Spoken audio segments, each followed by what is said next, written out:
ইতিমধ্যে 6 মাস পার হয়েছে। সংস্কার কমিশনগুলো রিপোর্ট প্রদান করেছে সরকারের কাছে। সেই রিপোর্টের উপর ভিত্তি করে রাজনৈতিক দলগুলোর সাথে, সামাজিক শক্তিগুলো এবং বিশেষজ্ঞদের সাথে কথা বলার কথা। রিপোর্ট প্রদানের পরে প্রায় 14 দিন 15 দিন পার হয়ে গেছে। সেই উদ্যোগ অবশ্য এখনো দেখা যায়নি।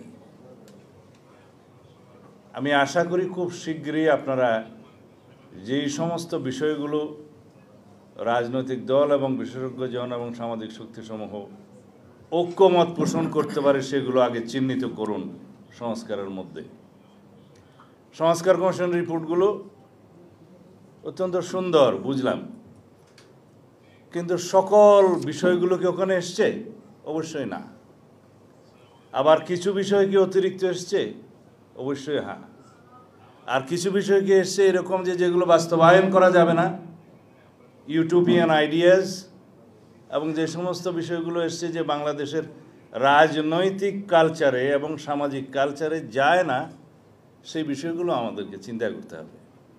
কারণ যারা আপনারা সংস্কার কমিশনে বসছেন, আপনারাও ইনসান, মানুষ। আপনাদের যে সঠিক সকল বক্তব্য এবং রিকমেন্ডেশন 100% সঠিক হবে এমন কোনো নিশ্চয়তা অবশ্যই নাই। সেজন্যই আলোচনা।